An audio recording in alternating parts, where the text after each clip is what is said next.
Good morning प्यारे बच्चों। चलो आज हम लोग शुरू करते हैं सॉल्यूशन चैप्टर का सेकेंड लेक्चर। और आज इसमें हम लोग पढ़ेंगे कंसंट्रेशन। ओके, तो चलिए हम लोग हेडिंग बनाते हैं कंसंट्रेशन। कंसंट्रेशन कंसंट्रेशन बच्चे को पहले हम लोग क्या करते हैं, इसको डिफाइन करते हैं। चलो इसको डिफाइन कर लेते हैं हम लोग। It tells about how much amount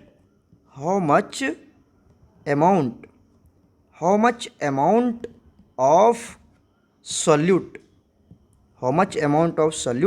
is present in a particular amount of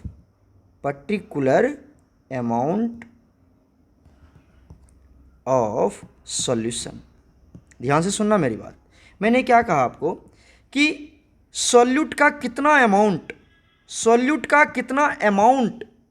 एक पर्टिकुलर अमाउंट ऑफ सॉल्यूशन में डिसॉल्व है। आपके पास एक, मान लो आपके पास क्या दिया हो गया, एक सॉल्यूशन दिया हो गया, ठीक है। ये सॉल्यूशन आपको दिया हुआ है और इस सॉल्यूशन का ये आपके पास क्या सॉल्यूशन है और इसका अमाउंट कितना है, मान लो 1 लीटर है। 1 लीटर है और मैंने अब ये सॉल्यूशन है, तो सॉल्यूशन में क्या क्या होगा बताओ। सॉल्यूशन में होगा सॉल्यूट प्लस सॉल्वेंट, और ये क्या बनाएगा, सॉल्यूशन बनाएगा। और ये सॉल्यूशन आपको ऑलरेडी दिया हुआ है। अब आप ये पता करते हो कि इस सॉल्यूशन में ये जो सॉल्यूट है उसका कितना अमाउंट डिसॉल्व है। मतलब सॉल्यूशन आपको दिया गया है, उसका वॉल्यूम कितना है, उसका अमाउंट कितना है, उसका मास कितना है। सॉल्यूशन का मास भी दे सकता है, वॉल्यूम भी दे सकता है। तो मैंने अभी क्या ले लिया, लीटर ले लिया। तो आपको कहा गया कि सपोज दैट 1 लीटर सॉल्यूशन है और इसमें कितना सॉल्यूट आपने डिसॉल्व किया, कितना ग्राम, कितना मोल, कितना ml। जब आप ये कैलकुलेट करते हो ना, सॉल्यूट का कितना अमाउंट डिसॉल्व है, अमाउंट मतलब mole, volume, mass, getting my points, इसको हम लोग अमाउंट कहते हैं। तो ये कितना उसमें डिसॉल्व है, कितना मोल सॉल्यूट का डिसॉल्व है, कितना मास सॉल्यूट का डिसॉल्व है, कितना वॉल्यूम सॉल्यूट का डिसॉल्व है, कुछ भी। तो जब वो अमाउंट आप पता करते हो सॉल्यूट का और एक पर्टिकुलर अमाउंट ऑफ सॉल्यूशन में, इधर देखो, एक पर्टिकुलर अमाउंट ऑफ सॉल्यूशन में, उसी को हम लोग क्या कहते हैं, कंसंट्रेशन कहते हैं। उसी को क्या कहते हैं, कंसंट्रेशन कहते हैं। एकदम क्लियर है। बाय द वे ये डेफिनेशन आपको कोई नहीं पूछता है, बट मैंने इसको एक्सप्लेन कर दिया आपको। ओके, चलो आगे बढ़ते हैं। अब ये जो कंसंट्रेशन टर्म्स है ना बच्चे, कंसंट्रेशन ये बहुत ही इंपॉर्टेंट टर्म्स है। ये छोटा सा वर्ड नहीं है देखने में, जो आपको लग रहा है ना छोटा सा वर्ड नहीं, ये बहुत सारे वर्ड को इंक्लूड करता है। किसको इंक्लूड करता है, सबसे पहले इंक्लूड करता है मोल। अगर आप मोल कहते हो तो मतलब आप कंसंट्रेशन की बात कर रहे हो। अगर आप मोल बोल रहे हो तो कंसंट्रेशन की बात कर रहे हैं आप। अगर आपने क्या बोल दिया, मास, और अगर आपने मास बोला तो ये मास भी किसको डिनोट करता है, कंसंट्रेशन को डिनोट करता है। Getting my points. अगर आपने बोल दिया वॉल्यूम, क्या बोल दिया आपने, वॉल्यूम, तो ये भी किसको डिनोट करता है, कंसंट्रेशन को डिनोट करता है। और अगर आपने बोल दिया पार्टिकल्स, अगर आपने क्या बोल दिया, पार्टिकल्स, तो ये भी किसको डिनोट करता है, कंसंट्रेशन को ही डिनोट करता है। कंसंट्रेशन बोलो या फिर क्या बोलो, अमाउंट बोलो, अमाउंट। Getting my points. तो ये कंसंट्रेशन और अमाउंट से अच्छा वर्ड होता है कंसंट्रेशन, ठीक है। कंसंट्रेशन आपको बहुत जगह मिलेंगे आपको। तो कंसंट्रेशन बोलिए या फिर आप क्या बोलो, अमाउंट बोलो। तो कंसंट्रेशन या अमाउंट अपने अंडर ये चारों वर्ड्स को इंक्लूड करता है, ये चारों टर्म्स को इंक्लूड करता है। कुछ भी बोलो आप, ये चारों टर्म्स में से कुछ भी बोलो, सारे टर्म्स कंसंट्रेशन टर्म्स के अंडर ही आता है। क्लियर हो रहा है ना। चलो अब आप बाय द वे आपने मोल कंसेप्ट पढ़ा है या मैं फिर आपको पढ़ाऊंगा अभी। ये चारों टर्म्स, मोल, इधर देखो, मोल, मास, वॉल्यूम, पार्टिकल्स, ये चारों एक दूसरे में क्या होता है, इंटर कन्वर्टेबल होता है। मोल से मास में कन्वर्ट हो सकते हो आप, मास को मोल में कन्वर्ट कर सकते हो आप, वॉल्यूम को मोल में कन्वर्ट कर सकते हैं। Right, getting my points. तो ये सारे क्या कहलाते हैं, कंसंट्रेशन टर्म्स कहलाते हैं। क्लियर हो गया। तो चलो अब हम लोग इंपॉर्टेंट कंसंट्रेशन टर्म्स की बातें कर लेते हैं। तो यहाँ पर हम लोग हेडिंग बना लेते हैं, सम इम्पोर्टेंट कंसंट्रेशन टर्म्स। कुछ इंपॉर्टेंट कंसंट्रेशन टर्म्स की हम लोग क्या कर लेते हैं, बात कर लेते हैं। गेटिंग माई पॉइंट्स, इधर इधर देखो, पहला बात कर लेते हैं हम लोग, पहला पॉइंट का W/W। इसको चलो वर्ड में लिख देता हूँ मैं, इसको हम लोग मास परसेंटेज कहते हैं। क्या कहते हैं इसको? अच्छा है सर, मास परसेंटेज पूरा वर्ड लिखो सर, तो चलो मैं पूरा वर्ड लिख देता हूँ, मास परसेंटेज। ओके, और इसको क्या क्या कहते हैं हम लोग? W/W%। क्या कहते हैं इसको? W/W%। ओके, दूसरा क्या होता है हमारे पास? दूसरा होता है प्यारे बच्चों mass by volume percentage. Volume percent, चलो परसेंट को ऐसे में लिखता हूँ, ठीक है ना, आप समझदार हो, समझ लोगे। मास के लिए W, वॉल्यूम के लिए V, परसेंट के लिए परसेंट, तो W/V%। Getting my points? Clear हो रहा है कि कोई डाउट है? बताओ, अभी समझते जाना, W/V%। तीसरा हम लोग टर्म देख लेते हैं प्यारे बच्चों, वो हमारे पास होता है वॉल्यूम परसेंटेज। क्या होता है? वॉल्यूम परसेंटेज, और इसको हम लोग लिखते हैं V/V%। V/V%। एकदम सही जा रहा है, कोई दिक्कत नहीं है, क्लियर है? चलो नेक्स्ट टर्म्स आता है हमारे पास, फोर्थ टर्म्स आता है मोल फ्रैक्शन। क्या आता है? Mole fraction. मोल फ्रैक्शन, इसको हम लोग इंडिकेट करते हैं एक्स से। पढ़ते हैं कभी कभी जाई पढ़ लेते हैं, जाई जाई, लेकिन आप इंडिकेट किससे करोगे? एक्स से। ओके, उसके बाद हम लोग नेक्स्ट टर्म देख लेते हैं मोलरिटी। क्या देख लेते हैं? मोलरिटी। इधर इधर देखो, मोलरिटी कैपिटल M से डिनोट करते हैं। और 6 होता है हमारे पास मोलालिटी। मोलालिटी। ओके, इसको हम लोग स्मॉल m से डिनोट करते हैं। तो अभी आज के लेक्चर में हम इतने ही टर्म्स डिफाइन करेंगे, और भी हमारे पास टर्म्स हैं, वो क्या है मैं आपको मेंशन कर देता हूँ यहाँ पर। वो हमारा होता है नॉर्मेलिटी। क्या होता है हमारे पास? नॉर्मेलिटी, जिसको हम लोग किससे डिनोट करते हैं? कैपिटल N से डिनोट करते हैं। नेक्स्ट आता है हमारे पास पार्ट्स पर मिलियन। पार्ट्स पर मिलियन। Getting my points? इसको हम लोग PPM कहते हैं। तो ये सब टर्म्स को हम लोग क्या करेंगे? अगले लेक्चर में फिनिश करेंगे, तो इसको हम लोग नेक्स्ट लेक्चर में फिनिश करेंगे। अभी हम लोग क्या देख लेते हैं? W/W मतलब वेट परसेंटेज, मास परसेंटेज बोलो या वेट परसेंटेज बोलो।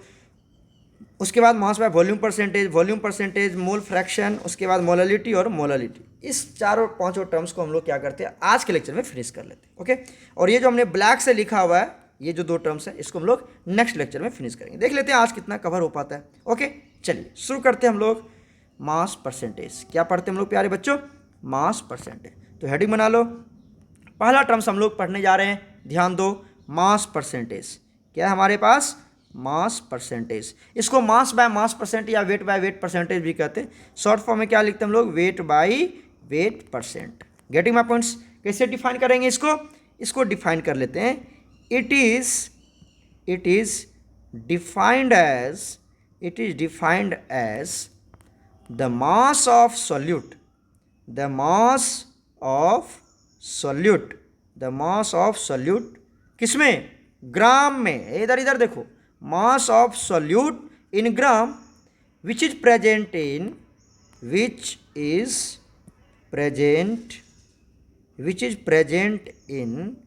100 ग्राम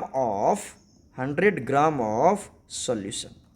मतलब 100 ग्राम ऑफ सॉल्यूशन में, 100 ग्राम ऑफ सॉल्यूशन में सॉल्यूट का कितना मास प्रेजेंट है, उसी को मास परसेंटेज कहते हैं। सुन रहे मेरी बात? ध्यान से, 100 ग्राम सॉल्यूशन है आपके पास। क्यों? अच्छा एक बात इधर देखो, इधर इधर देखो, ये जो W है ना, ऊपर वाला न्यूमरेटर वाला जो W है, ये जनरली किसका होता है? सॉल्यूट के लिए यूज करते हैं हम लोग। किसके लिए यूज करते हैं? सॉल्यूट के लिए। और नीचे वाला जो W है वो किसके लिए यूज करेंगे हम लोग? सॉल्यूशन के लिए यूज करेंगे। ओके, समझ में आ रहा है? मतलब ये W है तो वेट होगा, मतलब मास होगा, तो मास ले लिया किसका? सॉल्यूट का। किस में लोगे? ग्राम में। Which is present in 100 gram of solution. Solution नीचे वाला तो सॉल्यूशन का है, कितना होगा? 100 ग्राम, क्योंकि परसेंट लगा हुआ है तो 100 ग्राम में होगा। तो हम सपोज दैट आपके पास 100 ग्राम कोई सॉल्यूशन है, 100 ग्राम आपके पास, ये मान लो आपके पास एक सॉल्यूशन है। कितना है ये सॉल्यूशन है, कितना है? 100 ग्राम। अरे बच्चे ये सॉल्यूशन है, तो सॉल्यूशन है तो क्या क्या होगा इसमें? सॉल्यूट होगा प्लस क्या होगा? सॉल्वेंट होगा। ओके, अब ये सॉल्यूट कितना ग्राम प्रेजेंट है इसमें, जब आप ये पता करते हो तो उसको मास परसेंटेज कहते हैं। सॉल्यूशन का मास तो आपको पता है 100 ग्राम, तो सॉल्यूट का कितना मास इसमें प्रेजेंट है, जब आप ये कैलकुलेट करते हो तो उसी को क्या कहते हैं हम लोग, मास परसेंटेज कहते हैं। क्लियर है ना। तो how much amount of solute in gram is present in 100 gram of solution, that is called mass percentage. लिख लेना वीडियो पॉज करके अच्छे से। ओके चलो आगे बढ़ते हैं। अगर मैं इसको मैथमेटिकली एक्सप्रेस करूं, कैसे मैथमेटिकली कैसे एक्सप्रेस करूं इसको, W/W परसेंटेज इक्वल टू क्या लिखूं बोलो, weight of solute, weight of solute किसमें, ग्राम में, divided by weight of solution, weight of solution किसमें लेंगे, ग्राम में लेंगे, इनटू 100। क्लियर हो रहा है मेरी बात। तो इसी पे सारे न्यूमेरिकल्स आपके बन जाएंगे। वेट परसेंटेज को हमने कैसे डिनोट किया, वेट ऑफ सॉल्यूट, ऊपर वाला किसका, सॉल्यूट के लिए, नीचे वाला किसका, सॉल्यूशन के लिए। अरे सुनो इधर, गेटिंग माय पॉइंट्स। और ये किस में लोगे, वेट आएगा तो ग्राम में लेंगे, और परसेंट लगा हुआ है यहाँ पर, परसेंट लगा हुआ है तो उसके लिए 100 से मल्टीप्लाई कर दिया। एकदम सही जा रहे हैं, एकदम सही जा रहे हैं, कोई दिक्कत तो नहीं है। Very good. चलो आगे चलते हैं हम लोग, आगे हम लोग चलते हैं किस पे, अच्छा चलो एक क्वेश्चन भी सॉर्ट आउट कर लेते हैं। यहाँ के इस बेसिस पर एक क्वेश्चन सॉर्ट आउट कर लेते हैं। हमने एक क्वेश्चन दे दिया आपको, find the mass percentage, find the mass percentage of 40 gram of NaOH, 40 gram of NaOH which is present, which is present, which is present in 60 gram of water. सुन रहे मेरी बात, ध्यान से सुनो। क्या कह रहा है कि आपको मास परसेंटेज निकालना, क्या निकालना है, मास परसेंटेज किसका, 40 ग्राम ऑफ NaOH का, जो किसमें प्रेजेंट है, 60 ग्राम ऑफ वाटर में प्रेजेंट है। मतलब अब मुझे बताओ, ये क्या हमारे पास सॉल्यूट है, ये क्या है हमारा सॉल्यूट, और वाटर क्या हमारे पास, वाटर क्या है, सॉल्वेंट। सुन रहे मेरी बात ध्यान से, ये सॉल्वेंट है। तो बताओ मास of solute, mass of solute कितना दिया हुआ आपके पास, अरे मास सॉल्यूट कौन है हमारे पास, NaOH, कितना दिया बताओ, 40 ग्राम दिया हुआ है ना क्वेश्चन में। ओके अब बताओ मास ऑफ सॉल्वेंट, सॉल्वेंट कौन है आपके पास, वाटर, अरे सॉल्वेंट कौन है, वाटर, कितना दिया हुआ है, 60 ग्राम। तो बताओ यहां से आप मास ऑफ सॉल्यूशन निकाल सकते हो, मास ऑफ सॉल्यूशन कितना होगा, मास ऑफ सॉल्यूट अब प्लस मास ऑफ सॉल्वेंट, तो कितना हो जाएगा 40 प्लस 60, कितना हो गया ये 100 ग्राम। तो मास ऑफ सॉल्यूशन निकल गया। अब आपको पता है कि W/W परसेंट निकालना है, तो क्या होगा इसका, weight of solute, weight of solute, ये तो मैंने आपको लिखवाया ना अभी का अभी, किसमें, ग्राम में, divided by weight of solution, किसमें, ग्राम में, इनटू 100। अच्छा वेट ऑफ सॉल्यूशन आपको निकालना था, इसलिए हमने पहले ही निकाल लिया। देखो पहले ही निकाल लिया, कैसे निकाला, मास of solute plus mass of solvent करके। अब बताओ फॉर्मूला क्या बनेगा, अगर आपको वेट परसेंटेज निकालना है, मास परसेंटेज निकालना है किसका, NaOH का, तो क्या लिखेंगे, कितना सॉल्यूट का मास है बताओ, 40 बाई सॉल्यूशन का मास कितना निकाला, 100 इंटू 100, तो 100 कैंसिल, कितना हो गया 40% ऑफ NaOH। NaOH कितना परसेंट प्रेजेंट है वहाँ पर, 40% प्रेजेंट है। क्लियर हो चुका है यहाँ तक, समझ में आ गया होगा। चलो तो ये याद रखना, मास ऑफ सॉल्यूशन कैसे निकालते हैं, मास of solute plus mass of solvent. चलो प्यारे बच्चों हम लोग नेक्स्ट टर्म पढ़ाई कर लेते हैं, वो हमारे पास होता है वेट बाय या मास बाय वॉल्यूम परसेंटेज, क्या कहते थे उसको हम लोग डिनोट कर लेते हैं यहाँ से, मास बाय वॉल्यूम परसेंटेज, और इसको किससे डिनोट करते थे, वेट बाय V परसेंट से। क्लियर है ना, सुन रहे मेरी बात, ध्यान से सुनते जाओ, अच्छे से लिखना। थोड़ा हैंड राइटिंग मेरा फास्ट लिखने के चक्कर में क्या हो रहा है, क्या लिखूँ इसको, वेट बाय वॉल्यूम परसेंटेज या mass by volume percentage, W/V। कैसे डिनोट करेंगे, बिल्कुल वैसे ही, कैसे डिनोट कर डिफाइन करेंगे, it is defined as how how much amount of solute, किसमें, इन ग्राम। क्यों लिया ग्राम, क्योंकि देखो देखो इधर देखो, वेट है ऊपर में ना, तो वेट किस में लेंगे, ग्राम में लेंगे। How much amount of solute in gram is present in 100 ml of solution. अब बोलो सर ml क्यों लिया, ध्यान तो दो, यहाँ वॉल्यूम है तो वॉल्यूम किस में लेंगे, ml में लेंगे, और परसेंट लगा हुआ है, तो क्या लिखेंगे 100।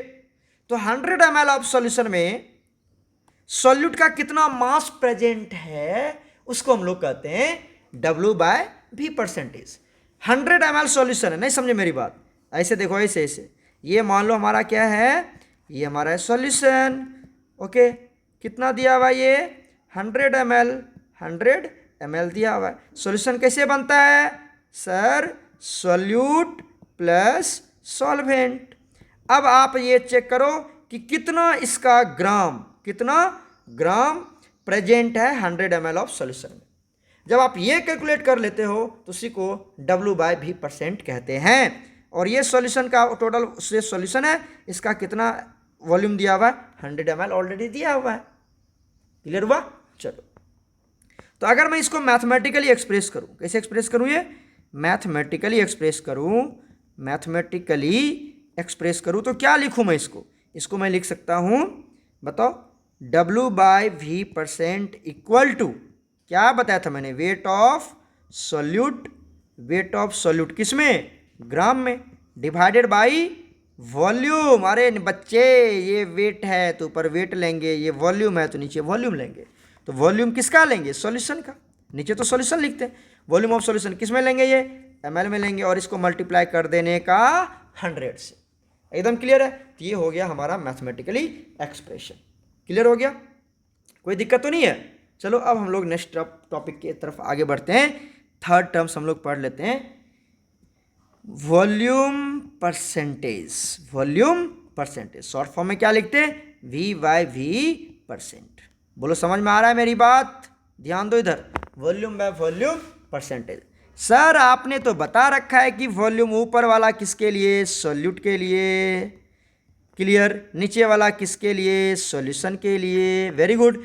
और ये वॉल्यूम है तो किस में लेंगे, ml में लेंगे, किस में लेंगे, सॉल्यूशन ml में लेंगे, बस कुछ नहीं है। तो कैसे डिफाइन करूं इसको, इट इज डिफाइंड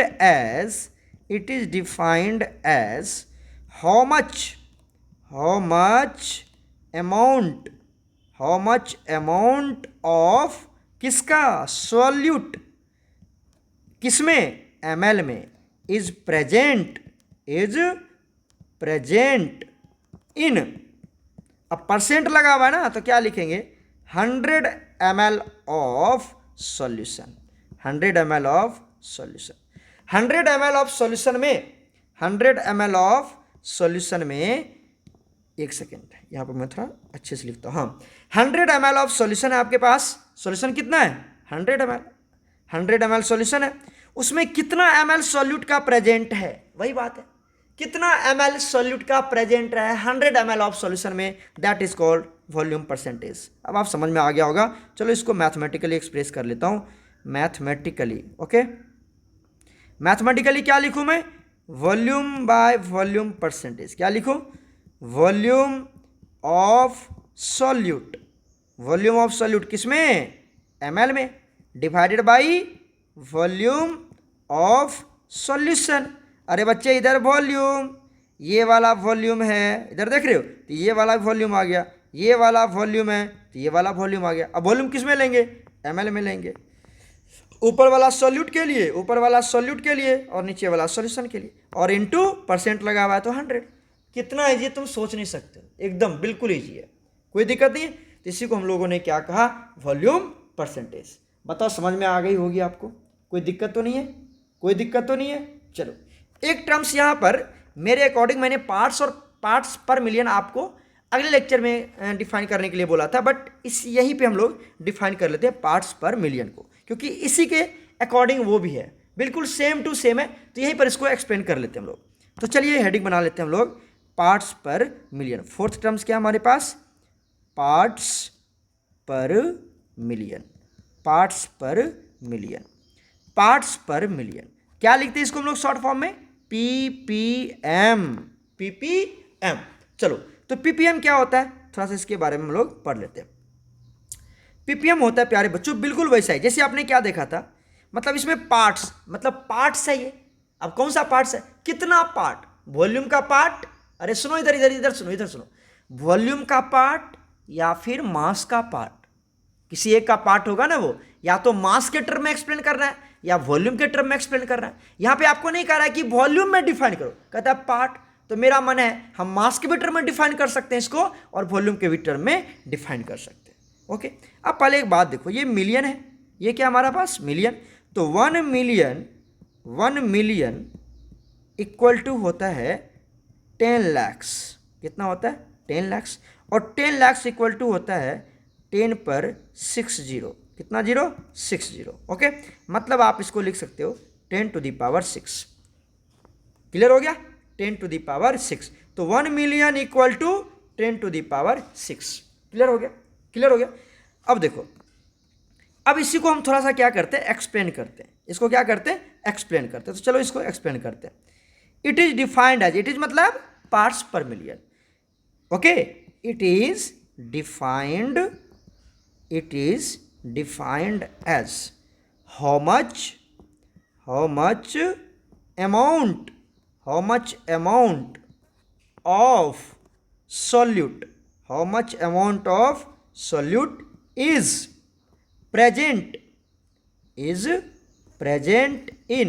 अब बताओ, मिलियन था, वहां पर परसेंट था, वहां पर परसेंट था तो 100 लेते थे, यहां पर मिलियन है तो क्या लेंगे? इन 10 टू द पावर 6। अगर मैं मास के टर्म में बोलूं तो क्या लिखूं, या पार्ट्स के टर्म में बोलूं, इतना पार्ट्स ऑफ सॉल्यूशन, इतना पार्ट्स ऑफ सॉल्यूशन। कितना parts? 10 to the power 6 parts of solution. अब देखो, अब मैं आपको यहां पर इसका थोड़ा सा एक्सप्लेनेशन देता हूं, आपको समझ में आ जाएगा, ध्यान से सुनो। अगर मैं इसको क्या लिखूं, सो मैथमेटिकली लिखूं, मैथमेटिकली तो क्या लिख सकता हूं मैं? पीपीएम, पीपीएम को अगर मैं मास के टर्म में डिफाइन करूं तो क्या लिख सकता हूं मैं? मास of solute, mass of solute किस में लेंगे? ये ग्राम में लेंगे, into mass of solution, mass of solution ये भी किस में लेंगे? ग्राम में, मास के टर्म में डिफाइन कर रहा हूं, इनटू अब ये मिलियन है तो यहां पर क्या लिख देंगे? 10 to the power 6, 10 to the power 6।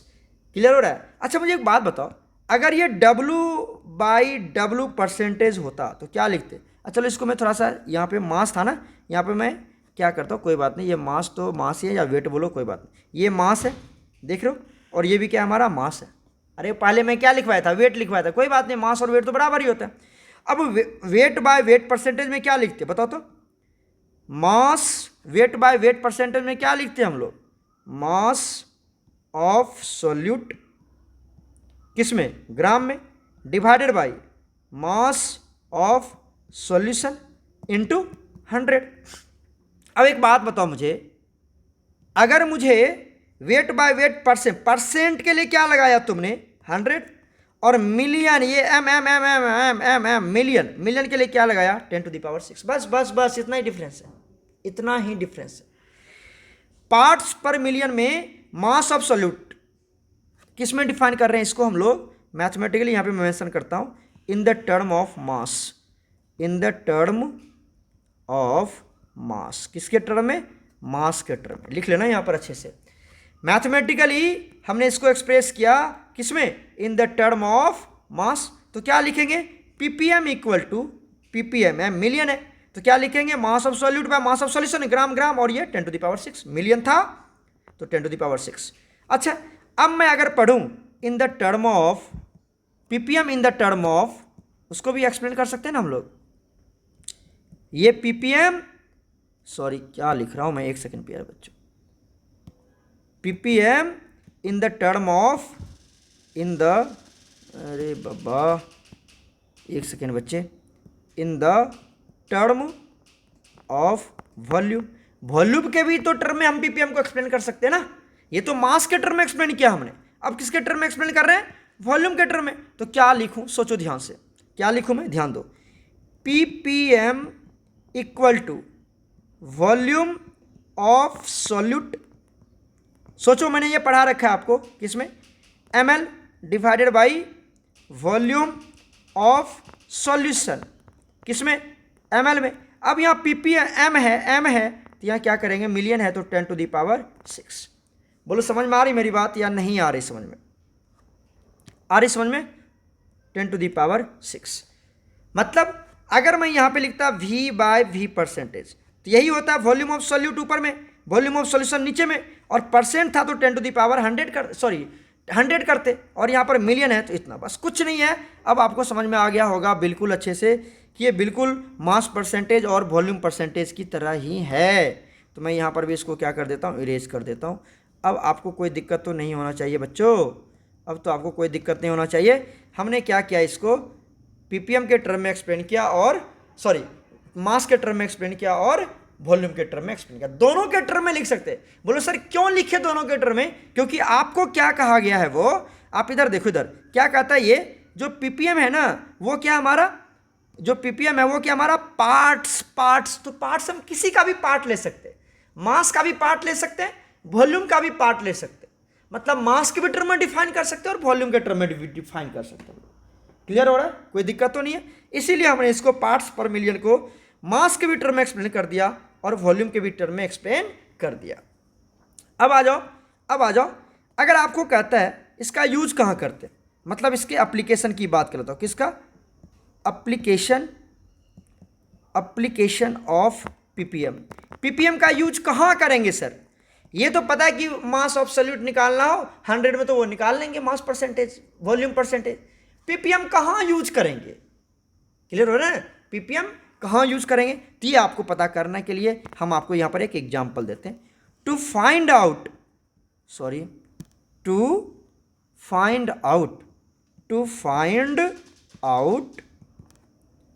the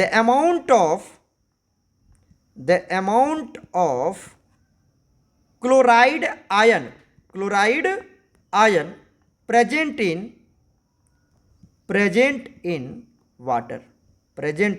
water, क्या कहता है कि जो हमारा वाटर होता है उसमें कैल्शियम का आयंस होते हैं, मैग्नीशियम का आयंस होता है, जिसकी वजह से वाटर क्या हो जाता है, हार्ड हो जाता है ना, हार्ड वाटर सॉफ्ट वाटर आपने पढ़ा होगा। तो उसमें तो कैल्शियम के भी आयंस होते हैं, मैग्नीशियम के भी आयंस होते हैं, क्लोराइड का भी आयंस होता है बच्चे, वो बहुत कम होता है। क्लोराइड का आयन बहुत कम होता है वाटर में। और अगर मैं वाटर में क्लोराइड के आयंस का अमाउंट पता करने की कोशिश करूं, गेटिंग माय पॉइंट्स, तो उसको हम लोग किसमें एक्सप्रेस करेंगे, ppm में। मान लो आपने वाटर कितना ले लिया, वाटर ले लिया यहां पर 10⁶ ग्राम। समझ रहे हो कितना हो गया? इधर देखो 10 पर 6 जीरो है, इतना ग्राम है। मतलब अगर मैं इसको 1000 से डिवाइड करूं तो कितना हो जाएगा, ये 1000 kg हो जाएगा। अरे 1000 से डिवाइड करोगे तो 1000, ये 0 कट जाएगा, वो तो 1000 kg हो जाएगा। मतलब इसको आप क्या लिख सकते हो, ये जो वाटर है ये क्या हमारे पास, इतना वाटर है, तो ये वाटर हमारे पास कितना है, 1000 kg। और इसमें मैं क्या कर रहा हूं ना, इसमें मैं ये पता करने की कोशिश कर रहा हूं कि इसमें क्लोराइड के कितने आयंस हैं, कितने अमाउंट में। अब ये आपने ग्राम में लिया हुआ है, किसमें लिया हुआ है, ग्राम में, तो क्लोराइड का भी आयन किसमें निकालूं मैं, ग्राम में निकालूं। तो 1000 kg पानी ले लिया, मतलब 10⁶ ग्राम पानी ले लिया हमने, और उसमें पता क्या कि क्लोराइड के कितने आयंस हैं, कितने ग्राम हैं, तो उसको हम लोग किसमें एक्सप्रेस करेंगे, ppm में एक्सप्रेस करेंगे। सपोज दैट, आपको एग्जांपल के थ्रू समझाता हूं कि मान लेते हैं हम लोग कि आपको दिया हुआ है 2 ppm of chloride ion is present in water. आपको दिया गया है कि 2 ppm क्लोराइड आयन प्रेजेंट है वाटर में। तो बताओ इसका मतलब क्या हुआ, इसका मतलब तो समझो, 2 ppm of chloride ion is present in water. इसका मतलब होता है बच्चे, अब आप अगर ग्राम में लिख रहे हो तो ग्राम में लिखो, या वॉल्यूम में लिख रहे हो तो वॉल्यूम में एक्सप्रेस करो, किसी भी टर्म में एक्सप्लेन कर सकते हैं। तो क्या लिख सकते हैं, चलो ग्राम में देखते हैं। मतलब 2 gram of chloride ion is present इन, किसमें, अगर ये परसेंट होता 2% होता तो क्या लिखते, 100 ग्राम ऑफ वाटर। अच्छा, यहाँ ppm है तो क्या लिखेंगे, 10⁶ ग्राम ऑफ वाटर। अब वाटर आपने कितना ले रखा है, इतना, और उसमें अब समझो इसका मतलब क्या हुआ, 1000 kg, क्लियर है। 1000 kg आपके पास वाटर है, उसमें 2 ग्राम क्लोराइड का आयन है। मतलब ये जो क्लोराइड का आयन है ये किसके तरह बिहेव करेगा, सॉल्यूट की तरह। किसके तरह बिहेव करेगा, सॉल्यूट की तरह। और ये जो वाटर है ये किसके तरह बिहेव करेगा, सॉल्वेंट की तरह। मतलब अगर सॉल्यूट और सॉल्वेंट के अमाउंट में बहुत ज़्यादा का डिफरेंस आता है, तो उसको हम लोग ppm में एक्सप्रेस करते हैं। गेटिंग माय पॉइंट्स, क्लियर हो रहा है। तो हमने क्या बताया आपको कि 2 ग्राम मतलब 2 ppm of chloride ion is present in H2O। इसका मतलब क्या हुआ वो मैंने आपको समझा दिया ग्राम के टर्म में, मास के टर्म में, कि 2 gram of chloride ion present है 10⁶ ग्राम ऑफ वाटर में। और 10⁶ ग्राम कितना हो गया, 1000 kg ऑफ वाटर। तो मतलब 1000 kg है वाटर और उसमें कितना ग्राम है क्लोराइड आयन, 2 ग्राम, तो बहुत कम है। तो सॉल्यूट बहुत कम है और सॉल्वेंट बहुत ज़्यादा है, दोनों के बीच का डिफरेंस बहुत ज़्यादा है अमाउंट में, इसलिए हम लोग वहाँ पर कौन सा वर्ड यूज़ करेंगे, ppm में, टर्म में उसको एक्सप्लेन करेंगे। क्लियर हो गया, यहाँ तक तो कोई दिक्कत नहीं है, कोई दिक्कत नहीं प्यारे बच्चों। चलो एक और एग्जाम्पल के थ्रू इसको समझते हैं हम लोग। एग्जाम्पल में टू फाइंड, ये सेकेंड है ना, पहला तो समझाया था टू फाइंड आउट वाला, याद है ना आपको, to find out the chloride ion in water. तो अभी हम लोग देख लेते हैं सेकेंड वाला, to find out the amount of sulphide ion. Sulphide ion का क्या बनेगा symbol, S-2, sulphide ion in air. अब हमारे एयर में कितना सल्फाइड आयन है, सल्फाइड तो क्या होगा, वो हमारे लिए पॉइजनस होता है, डेंजरस होता है। तो जो हमारे एयर में है उससे वो पोल्यूटेंट है, वो हमारा एयर का पोल्यूटेंट्स है, एयर को क्या करता है, वो पोल्यूट कर देता है। तो सल्फाइड आयंस हमारे एयर में कितना प्रेजेंट है, अगर मैं उसको कैलकुलेट करूं तो उसके लिए क्या वर्ड यूज करूंगा, ppm। सपोज दैट आपको दे दिया, एग्जांपल में ले लेते हैं, सपोज दैट आपको एग्जांपल में दे दिया 0.91 ppm of sulphide ion is present in air. आपको कहीं पर ऐसा वर्ड मिल जाए, किसी ने कहा कि सर एयर में ना इतना ppm सल्फाइड का आयन प्रेजेंट है। अब तुम समझो क्या कहा उसने, एयर में 0.91 ppm सल्फाइड आयन प्रेजेंट है। एक एयर उसने क्या किया होगा, इन्वेस्टिगेशन किया होगा, मतलब उसने कितना एयर लिया होगा प्यारे बच्चों, उसने एयर लिया होगा 10⁶ ग्राम एयर लिया होगा। मतलब कितना एयर, अगर मैं वॉल्यूम में निकालूं, अगर मैं वॉल्यूम के टर्म में निकालूं एयर को, चलो मैं एयर को वॉल्यूम के टर्म में निकाल लेता हूं, तो कितना लिया होगा वो बोलो, 10⁶ ml, 10⁶ ml लिया होगा ना बच्चे, 10⁶ ml लिया होगा वो। अब बताओ कितना हो गया, 10/60, एम आई राइट। और इसको फिर ये क्या है हमारे पास, ml है, लीटर में कन्वर्ट करोगे तो कितना हो जाएगा, 1000 लीटर हो जाएगा। मतलब 1000 लीटर उसने क्या लिया, एयर लिया, और उसमें वो पाया कि 0.91 ml क्या प्रेजेंट है, सल्फाइड आयन प्रेजेंट है। सोचो 1000 लीटर एयर लिया है, 1000 लीटर क्या लिया उसने, एयर लिया, और उसमें सल्फाइड आयन कितने प्रेजेंट है, 0.91 ml, और कितना, 1 ml से भी कम है वो, और एयर कितना, 1000 लीटर। तो सॉल्वेंट बहुत ज़्यादा है, एयर किसके तरह बिहेव करेगा, सॉल्वेंट की तरह, और ये किसकी तरह बिहेव करेगा, सॉल्यूट की तरह। ओके, तो जब सॉल्यूट का अमाउंट बहुत कम हो और सॉल्वेंट का अमाउंट बहुत ज़्यादा हो तो वहाँ पर हम लोग ppm वर्ड यूज़ करते हैं। कोई दिक्कत नहीं है, समझ में आ गया होगा आपको कि ppm मतलब क्या होता है। अब कभी कभी एक और एग्जाम्पल के थ्रू मैं आपको समझाता हूँ। देखो थर्ड पॉइंट्स यहाँ पर मैं बताता हूँ। अच्छा, वो हम लोग टूथपेस्ट की बात करते हैं। टूथपेस्ट में हमारे पास क्या होता है, सोडियम होते हैं हमारे पास, होता है ना, कहते हैं ना वो क्या आपके टूथपेस्ट में नमक, नमक मतलब क्या, वहाँ पर सोडियम के आयन होते हैं, कैल्शियम के आयन्स होते हैं। अगर मैं उसका अमाउंट पता करूँ, उसके भी अमाउंट को पीपीएम में डिनोट करते हैं। टूथपेस्ट में कितना कैटायंस है, कितना एनायंस है, मतलब Ca+2 है या Na+ है या हमारे पास Cl- है, कितने एनायंस कितने कैटायंस, अगर मैं उसके अमाउंट को पता करूं टूथपेस्ट में तो उसको भी पीपीएम में। आप टूथपेस्ट के डब्बे को देखना, वहां पर कंपोजिशंस को मेंशन किया जाता है पीपीएम में, आप देखना एक बार। ओके, तो पीपीएम मतलब वही बात होगी कि अगर आप क्या करते हैं, टू फाइंड आउट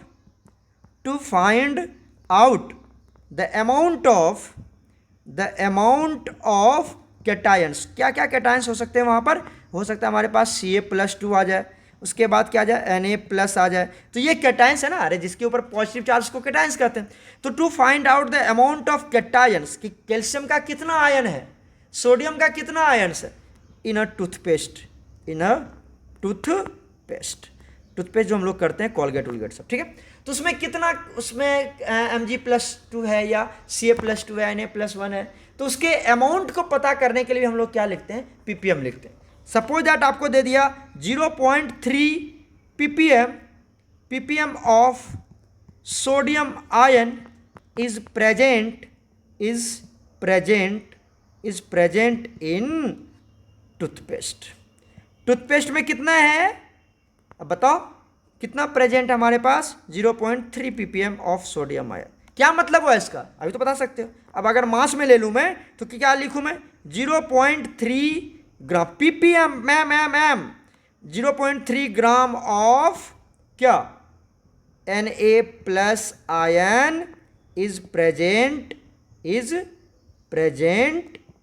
इन, बताओ 10⁶ ग्राम ऑफ टूथपेस्ट।